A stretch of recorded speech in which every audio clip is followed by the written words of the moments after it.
You never really know who you're sleeping next to until they get everything they ever wanted, and suddenly, you're no longer part of the plan. We met at a college party, cheap beer, loud music, and people pretending they weren't quietly falling apart. She wasn't like the others. She walked in like she knew exactly who she was. Confident, calm, ambitious. She talked about becoming a doctor not like it was a dream, but like it was inevitable.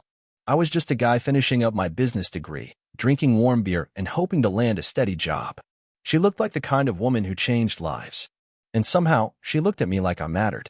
It started innocently.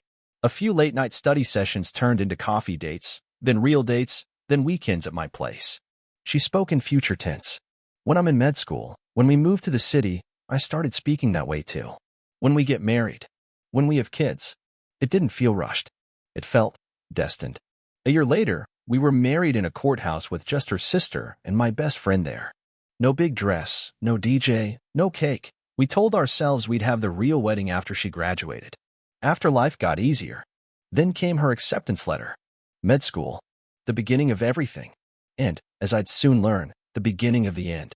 We moved to a tiny studio outside of Chicago. The walls were thin, the heater barely worked, and the neighbors were loud, but we made it ours. I was working 3 jobs, early mornings with a delivery company, evenings bartending at a dive bar, and late nights driving for Uber. I barely slept. My back hurt constantly. But I didn't complain, because I believed in her. I believed in us. She was stressed all the time. Exams, labs, clinicals. I got it. I made sure she never had to worry about bills. I handled everything, rent, groceries, internet, even her student fees. I took out personal loans. Sold the last thing I inherited from my grandfather, a vintage guitar I swore I'd keep forever. She cried when I told her. Said she'd make it all worth it one day. I believed her. At first, she still hugged me when she got home. Still called me her safe place. But then things changed. Little things. She stopped texting me during the day. Started hiding her phone. Claimed she was too busy. She'd come home late, sometimes after midnight, and say it was study group, or rounds, or hospital hours. I didn't argue. I didn't want to be the insecure husband. I told myself it was just the pressure. But then came the smell. Not sweat. Not disinfectant. Perfume. Floral. Expensive. Unfamiliar. I asked once. She laughed it off. Said a classmate hugged her. I smiled. But my gut was twisting. I started noticing receipts. Fancy restaurants we couldn't afford. Bars I'd never heard of. I asked again. She got defensive. Told me I was imagining things. Said I didn't understand how medicine works. I wanted to believe her. So I did. Again. And again. Then I missed my brother's wedding. She had a practical exam that weekend. I didn't want her to go alone, so I stayed. Took extra shifts. Watched the ceremony through a live stream in the back of a bar kitchen on my 10-minute break. My brother cried when he saw me on FaceTime. I told him it was worth it. But deep down, I didn't feel like a hero. I felt like a shadow. And then, one night, I came home early. She wasn't there. No note. No text. Just silence. So I waited. When she walked in, she looked surprised, almost startled. She said she was studying. I didn't even ask where. I just nodded. Smiled. Let it go. But something inside me turned cold that night. I didn't yell. I didn't accuse her. I started watching. Listening. Gathering. Her graduation was coming. She thought I'd be in the crowd, cheering her on, flowers in hand, tears in my eyes. And I would be there. But not for her. For the truth. Graduation day. The day I thought would be the payoff for years of sacrifice, sleep deprivation, and silent suffering. The day I imagined again and again, standing beside her, both of us smiling, proud, relieved, ready to begin a new chapter together. I had no idea I was already written out of her story. I woke up early that morning with a strange feeling in my chest. A kind of quiet panic. I brushed it off. Told myself it was just nerves. I made coffee, shaved carefully, and laid out the shirt she always said made me look sharp. I pressed it twice. I wanted to look perfect. Because today was supposed to be perfect. I'd saved for weeks to buy her a graduation gift, a delicate gold necklace. Simple, elegant, meaningful. On the back, I had it engraved with the words, "For all we've overcome." It felt symbolic. I thought it would make her cry, in a good way. She hadn't come home the night before. Said she was staying at a friend's place closer to campus. Claimed it would be easier with the early start. I nodded like a fool and pretended not to notice the guilt in her eyes, or the way she didn't kiss me goodbye. It didn't click then. Or maybe it did, and I just didn't want to face it. The campus auditorium was packed. Hundreds of people buzzing with excitement, parents with cameras, little kids holding flowers, siblings shouting names. I stood near the front, sweating in my blazer, gripping a bouquet of sunflowers and that necklace box so tightly it hurt my fingers. Every so often I glanced at the exit, wondering if I should just leave. But I stayed, because I needed to believe there was still something real between us. Then they called her name, and she stepped onto the stage, beaming, radiant, like nothing was wrong, like the past 4 years hadn't been built on my broken back. She smiled for the cameras, threw her arms in the air. Everyone clapped. Then she took the mic. She gave the usual thanks, professors, classmates, the incredible medical community, and then she paused. I remember that pause vividly. I leaned forward in my seat, heart pounding. Here it comes, I thought. She's going to thank me. All these years, she's going to tell the world. And finally, she said, to the man who stood by me, believed in me, supported me through every late night and hard exam. I felt my throat tighten. My eyes stung. Dr. Marcus Stone, you were my anchor. I wouldn't be here without you. The crowd erupted in applause. I didn't. My body went still. The flowers slipped slightly in my hand. I didn't even realize I was holding my breath until it turned into a slow, aching exhale. My vision blurred, not from tears, just shock. I had been erased. She didn't even glance toward me. Instead, she walked off the stage and straight into the arms of a tall, well-dressed man in his 50s, salt and pepper hair, polished watch, smug grin. He kissed her forehead like he owned her, like she was his prize. And maybe, to him, she was. I stayed seated, couldn't move, couldn't speak, couldn't scream.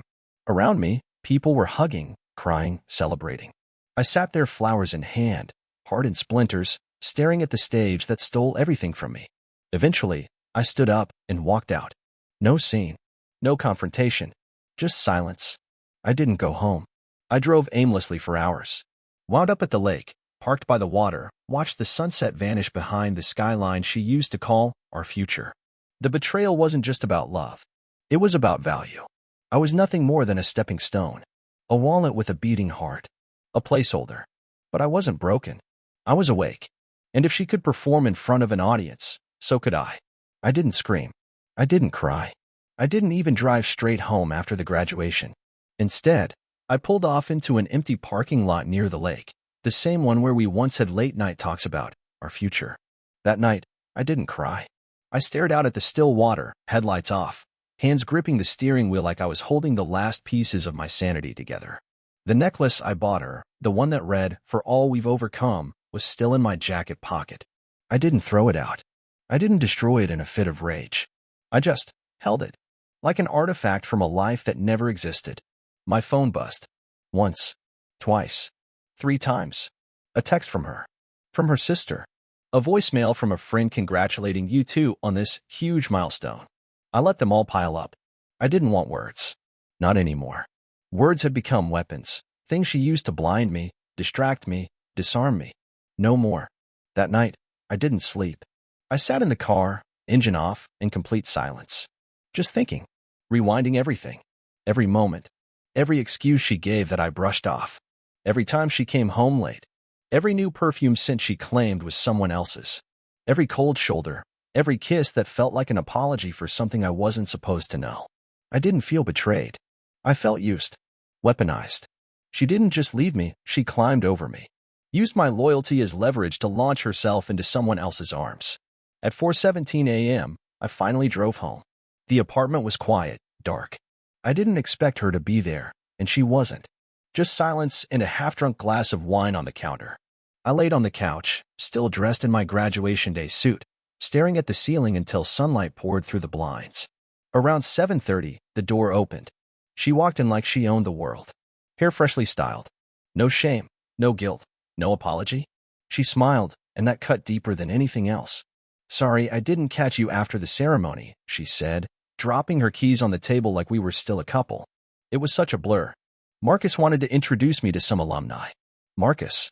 She said his name so casually, like he was just a colleague. Just another name. Not the man she thanked in front of hundreds. Not the man she left with. Not the man she kissed while I stood in the audience, invisible. I looked at her. Just looked. Didn't say a word. That silence hit her harder than any accusation would have. I saw it. Her smile twitched. Her eyes flicked downward. For the first time, she didn't know what I was thinking. And that terrified her. But I didn't fight. Not yet. I didn't shout or beg or accuse. I let her believe she got away with it.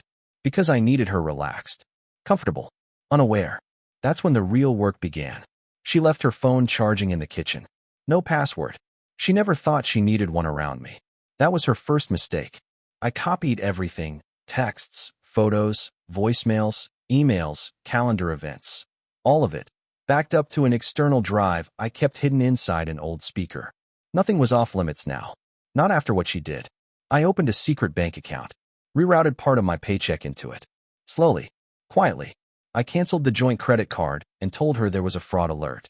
She shrugged, barely noticed. Too busy texting someone named M. I didn't need to guess. Then I called in a favor. One of the bartenders I worked with used to be a cop, now a private investigator. Discreet. No judgment. I told him everything. He listened, then handed me a burner phone and said, "You'll know soon." 3 days later, I had the truth in photos. Her and Marcus, holding hands, dinner dates, hotel check-ins, long embraces in places she said she was never near. One photo showed her wearing the same necklace I once bought her on our anniversary, while sitting across from him in a candlelit booth. She wasn't just cheating. She was gone. She'd been gone for a long time. And now? Now I was finally catching up. Once I had the photos in my hands, the rest came crashing in like a flood. It was as if someone had turned the lights on in a room I'd been stumbling through for years. Suddenly, everything made sense. The little details I had brushed aside. The missed calls. The guarded smiles. The late-night study sessions that never seemed to end. All of them slotted into place like puzzle pieces I had been too naive to arrange. There was a pattern, and it had been there the whole time. She didn't just betray me once. She built a life of deception, brick by brick, kiss by kiss, lie by lie. And I funded it, protected it, defended it. But now I studied it. I didn't lash out. I didn't accuse. When she leaned over to kiss my cheek before another hospital night, I simply smiled. I asked how her shift would go. I even offered to pack her a snack. She looked me in the eye and lied. And I watched her do it. That was the moment I knew I could go through with it. Not just expose her, but dismantle her. I started taking notes like a detective. I logged her every excuse. Matched her location pings to text messages. I began building timelines. When she left, when she claimed to be in class, when she came home exhausted from rotations. It didn't take long before the facade began to crumble. Marcus, I realized, was just the current chapter. There had been others, many others. Digging through her archived emails, I found old threads from a man named Chris, a cardiologist, married, judging by the photos of kids on his desktop background. He had booked her a weekend at an Airbnb in Milwaukee for a conference. She had told me she was doing an overnight ER shift that weekend. I remembered I had cooked a solo dinner and fell asleep on the couch watching reruns, texting her to stay safe. She responded, "I love you," while sharing a bed with another man. Then there was Paul, a name I didn't recognize at first. A plastic surgeon. He sent her money through Venmo for coffee and lunch, but I traced the amounts to upscale restaurant charges I found on her credit history. I followed Uber receipts from places she'd never told me about, to drop-offs at high-end hotels I couldn't have afforded if I tried. The more I searched, the more I found. It was a graveyard of loyalty. Years of secrets layered on top of each other like sediment. Each one weighing down the version of her I had loved. She didn't have a moment of weakness. She had a system. She had me paying rent while she was renting out her affection to men with titles, status, influence. And I never saw it, because I trusted her. That's what broke me more than anything. Not the sex, not even the lies, but the way she used my love as cover. Like a camouflage, my consistency made her chaos invisible. And she knew it. One night, I told her my back was hurting and that I'd sleep on the couch for a few days. She barely reacted. Didn't ask if I was okay.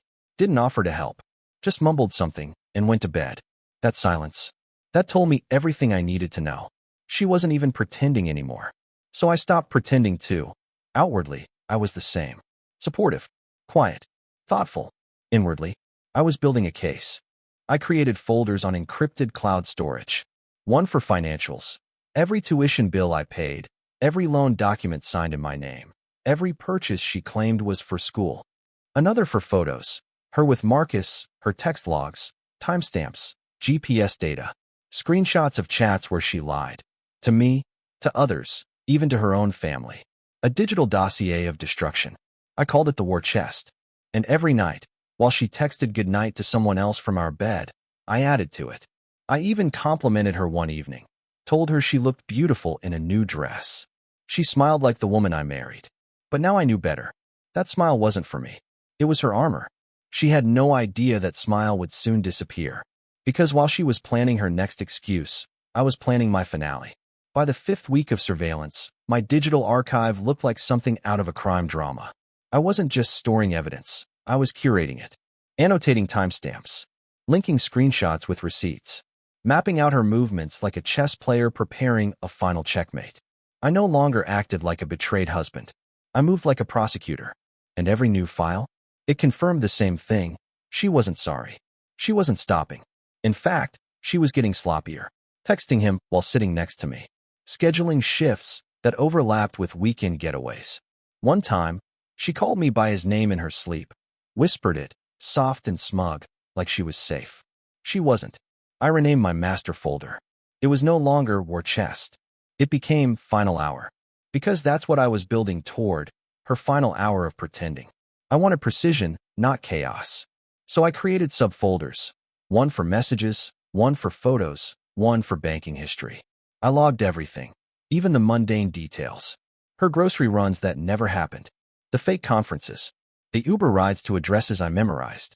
I cross-referenced her texts with her calendar, matched them with phone pings, created spreadsheets with color-coded entries. Lies in red, truth in white. And I didn't stop there. I knew one truth. Exposing her wasn't enough. I had to make it permanent. So I went after her reputation. You see, Marcus wasn't just her secret lover. He was her attending physician, her evaluator. Their relationship violated the ethics code of every medical institution in the country. I dug through her university email account and found messages she had sent him. Love notes, flirty comments, attachments with her homework and emojis that didn't belong in student-teacher communication. I printed them. Then I looped in my private investigator. He took one look at the email thread and said, "You just handed me a grenade." It wasn't a metaphor. If I sent this to the hospital board, she wouldn't just lose a job. She'd lose her future. Then I played dumb. I asked her one night if she wanted to go away for a weekend. Just us. I said, "Let's reconnect." Just like old times. She hesitated, then smiled, touched my hand, and said, "That actually sounds nice." That was the moment I knew. She didn't see me coming. She thought I was still the loyal, broken man she could lie to with a soft touch and a fake tear. But I wasn't broken. I was waiting. I contacted a divorce attorney. Quietly, carefully. I told him the situation. Showed him the documents. His jaw dropped. "You've done 90% of my work already," he said. "Most guys show up with anger. You brought strategy." I smiled. We started drafting everything.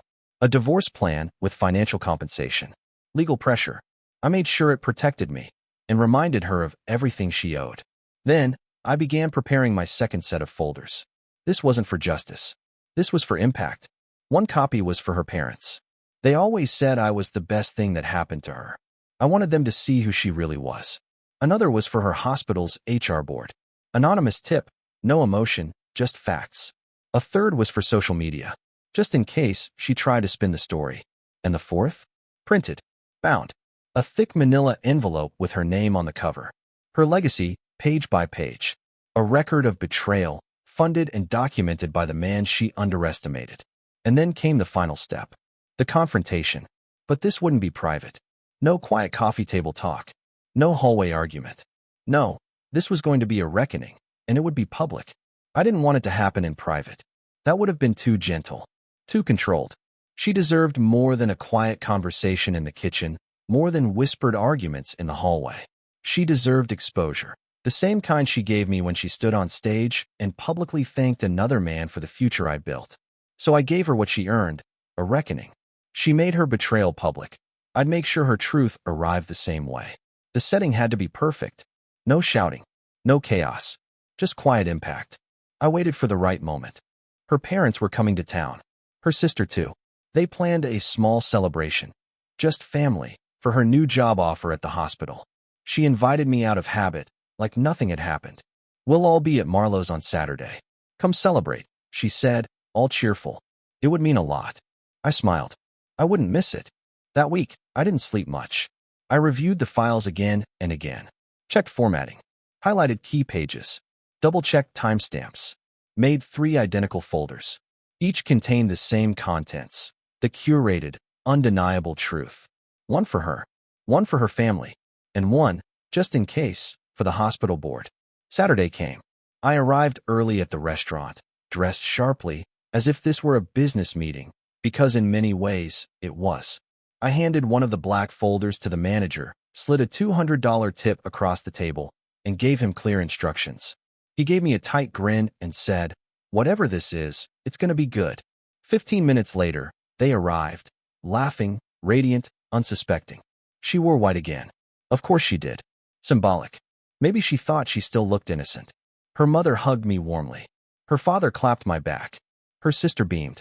She kissed my cheek, as if her mouth hadn't whispered another man's name the night before. We sat, ordered wine, toasted to her future. I smiled through it all, played my part. Inside, I felt nothing, just focus, precision. When the salads arrived, the lights dimmed slightly. The restaurant quieted. The manager approached with a calm but deliberate expression. "A special delivery for the guest of honor," he said, and gently placed the black folder in front of her. She laughed awkwardly. "What's this?" No one answered. She opened it, and then the silence hit. Her smile disappeared. Her shoulders tensed. Her fingers trembled as she turned each page. Her family leaned closer, trying to read. Then they saw. First, the photos. Then, the messages. Emails to Marcus. Texts with other names. Calendar screenshots. Credit card charges. Hotel bookings. Google Maps location data. Dates. Times. Receipts. Emoji-laced study sessions and heart-filled networking dinners. Her sister gasped. Her father's mouth fell open. Her mother turned ghostly pale. And I stayed still. I said nothing. The truth didn't need my voice. It had its own gravity. She flipped faster through the pages, her breathing short and sharp. Her father pushed back his chair and muttered, "Jesus Christ." Her mother looked like she might be sick. Her sister covered her mouth with both hands and began to cry. The weight of the folder was nothing compared to the weight of realization hitting that table. She tried to speak. Nothing came out. I stood up slowly, smoothed my jacket. "Dinner's on me," I said. Then I left. No anger. No scenes. No drama. Just a quiet departure and a louder truth. And the best part? They had only seen Volume 1. She didn't come home that night. After the confrontation at the restaurant, after her world cracked open in front of her family, she vanished. No calls. No messages. No explanations. Just absence. The kind that says, "I don't know how to face you now." I didn't go looking. I poured myself a drink, turned off my phone, and slept for 7 uninterrupted hours, the best I'd had in years. The next morning, her name lit up my screen. What the hell was that? That was the message. No hi. No apology. Just fury wrapped in panic. I stared at the screen for a long moment. Then I put the phone face down and didn't reply.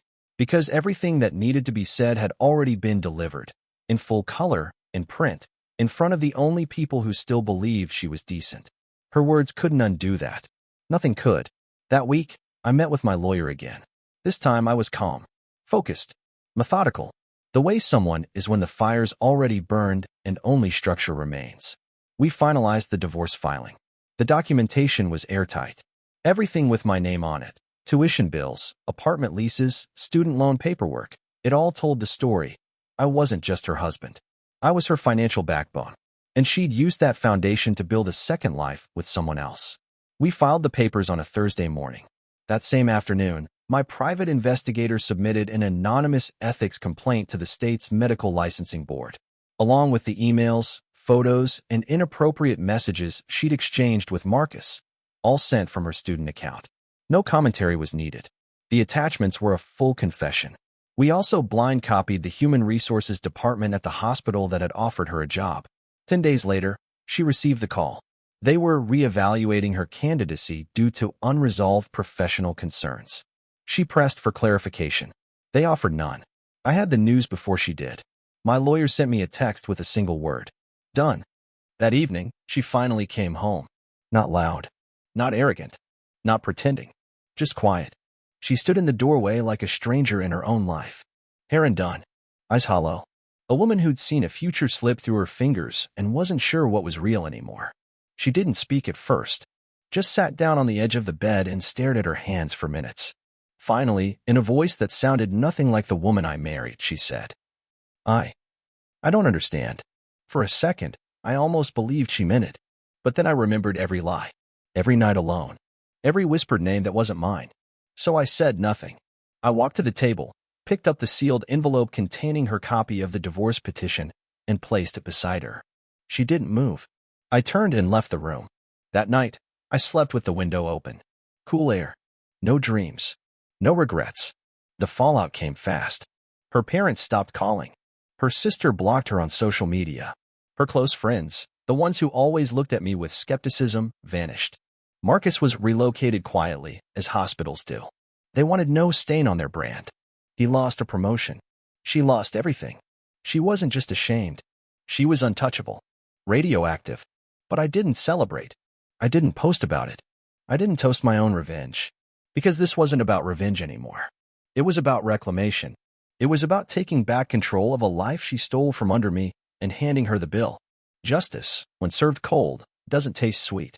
It tastes like closure. There's a strange kind of silence that follows humiliation, not the silence of peace, but the one that hums with absence. Absence of attention. Absence of validation.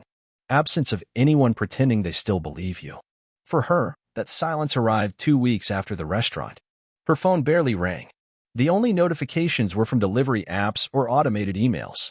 The stream of praise, of invitations, of smiling selfies from her med school group chat, it all stopped. Overnight, her friends became ghosts. Colleagues averted their eyes in public spaces. A few of them even unfollowed her. Quiet, deliberate digital exile. And from the hospital? Nothing. Her follow-ups were ignored. Her name became a problem no one wanted to deal with. Too public. Too messy. Too dangerous. And inside our apartment, what used to be our apartment, the air was cold and stagnant. She still lived there technically, but we hadn't exchanged more than 5 words in 2 weeks. I took the couch. She kept the bedroom. We passed each other like strangers at a bus stop, pretending not to notice, pretending we didn't share years, secrets, or damage. I watched her unravel, piece by piece. She stopped trying to hold the mask. No more makeup. Her hair always tied back hastily. She wore the same oversized hoodie for days. She didn't go out unless she had to, and even then, she kept her head down. I heard her late-night pacing, the quiet sobbing behind closed doors. One afternoon, I found her sitting on the kitchen floor, knees tucked to her chest, phone in hand, screen blank. She didn't look up when I entered. I didn't ask why. I didn't need to. She knew that I knew. And I knew she wasn't ready to say it out loud, to admit how badly she lost. One night, she broke the silence. Not with an apology. Not with guilt. Just a strange, shaky question, like someone clutching at a fading memory. Do you remember our trip to Colorado? She asked, eyes red, voice almost inaudible. I nodded. She gave a faint, almost frightened smile. That was real, wasn't it? I looked at her for a long moment. Thought about the mountain air, her laughter around the campfire, the photo we took on that wooden bridge. I thought about how, even then, she might have already been lying. So I didn't answer. Because even the real moments lose their meaning when they're surrounded by rot. A few days later, she packed quietly. I didn't ask where she was going. I didn't care. One morning I woke up and her side of the closet was empty. Her key was on the counter. No note. No final message. Just gone. Later, I found out she moved in with her sister into a basement. No job. No offers. The licensing board had opened a formal investigation. Her second job offer was rescinded. And Marcus? He resigned from the hospital for personal reasons. Of course, people talked. Neighbors. Former classmates. The whispers followed her. Not loud, not cruel, just ever-present. A cloud she couldn't outrun. She became a name people lowered their voices to say. And the woman who once stood on stage, shining in white, full of pride and ambition? Now, she was invisible, unhired. unreferenced, untouchable. I never smiled at the thought, because I didn't need revenge anymore. I didn't crave her suffering. I just watched the credits roll on her story and waited for my own to begin. It started with a message, but not just any message. This one had waited in my drafts for weeks, written and rewritten, until every word felt like a scalpel. Not emotional, not aggressive, just final, precise, sharp enough to cut without drawing blood. I sent it from a clean number. No profile picture, no name, just a quiet digital letter opener, slicing through what little she had left. I gave you every piece of my life. You used it to build a lie. This is what's left of yours. Attached were 3 links. The first, a private online folder, categorized, timestamped, bulletproof. Screenshots, audio, GPS logs, receipts, photos, everything. The second, proof of submission, email sent to the medical licensing board with confirmation of receipt. The third, a copy of the message I'd sent to her last remaining job lead. Not hateful, not emotional, just factual, clinical, the kind of thing HR departments take very seriously. I didn't add threats. I didn't insult her. There was no, I hope you rot, or you deserve this. Because that wasn't the point anymore. This wasn't revenge. This was exposure. She didn't reply, but I knew she read it. I saw the notification. Read, 10:14 a.m. And I knew that in that exact moment, her stomach dropped, her throat tightened, and her hands probably trembled the same way mine once had when I first saw the truth. Within a week, it happened. A blog, one focused on medical ethics and academic violations, picked up the case. Her name was redacted, but not well enough. People recognized her. One photo from a university gala, barely blurred, was enough. And with that, the whispers came back. Louder now. Sharper. Her classmates didn't speak up. Her professors didn't defend her. The hospital issued a vague statement about compliance integrity. The board froze her licensure review pending full investigation. Translation? No license. No practice. No more doors to walk through. And then, for the first time in weeks, she messaged me. Just one word. Why? I stared at that message for a long time. So simple. So hollow. As if she truly didn't understand. As if the pain she caused didn't exist in her version of the story. I typed a single reply. Because truth deserves witnesses. And hit send. Then I blocked her. Not in anger. Not in triumph. Just in peace. That was the moment it all cleared, like storm clouds finally pulling back from a mountain range. I realized this had never really been about punishing her. It was about seeing clearly. I had lived so long in her narrative, trying to make sense of what didn't, that I forgot I could write my own. Her story was over. Mine? It was just beginning. There's a silence that follows betrayal. But it's not the heavy, suffocating silence I expected. No. This one felt light. Like space had finally been cleared around me, not emptiness, but room. Room to breathe. Room to move. Room to be someone again, outside of what she turned me into. At first, it felt strange, waking up and not bracing for pain. Not checking messages. Not wondering where she was or who she was texting. I didn't wake with dread anymore. I woke with stillness. And gradually, with purpose. I started getting up early again.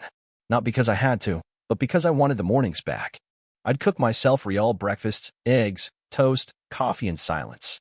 I'd sit outside while the neighborhood was still asleep and feel the wind without distractions. No phone. No scrolling. Just air and light and a slow, steady pulse that was mine again. I packed away her things. Not with anger. Just finality. Photos. Letters. Trinkets from vacations. Wedding favors. I didn't burn them. I didn't scream. I placed them in a box, sealed it, and put it in storage. Because closure doesn't always come with fire. Sometimes it comes with quiet dignity. I went through a phase of relearning myself. Not as a husband. Not as someone who was cheated on. Just as me. I reconnected with my brother. We hadn't spoken much since the divorce talk started. We met for a drink, talked about everything but her. It was the first time I laughed, really laughed, in months. I reached out to friends I hadn't seen since the wedding. Some were surprised. Some were supportive. Some had known. It didn't matter anymore. I wasn't chasing explanations. I just wanted connection. Authenticity. One weekend, I packed a bag and drove west. No destination. No GPS. Just music, gas stations, roadside diners, and time. I slept in cheap motels. Took long walks through small towns. journaled under motel lamps, stared at the ceiling and let memories wash in and out like waves. Some hurt, some didn't. All passed. And somewhere along that road, somewhere between mile 312 and a coffee shop off Highway 9, I found something I hadn't felt in years. Hope. Not for a new relationship. Not yet. Just for life. I picked up painting again. Not to post online. Not for validation. Just to feel the brush in my hand. I started with colors. No plan. Just motion. Red. Blue. Yellow. Movement. Emotion. It was messy. It was honest. It was mine. One evening, in that coffee shop, a woman smiled at me. I smiled back. We didn't talk, but it felt like something cracked open. A door. A possibility. Not for love, but for maybe. And that was enough. That night, in my motel room, I wrote something down. A note to myself. You're not broken. You're just becoming someone else. Someone stronger. Someone real. Healing, I realized, isn't loud. It isn't flashy. It doesn't announce itself. It whispers. In the way your breath evens out. In the way the morning feels less sharp. In the way you stop waiting for the past to call your name. I don't know what comes next. I don't need to. Because the story that started with betrayal didn't end there. It became a story about survival. And now, it's about rebirth.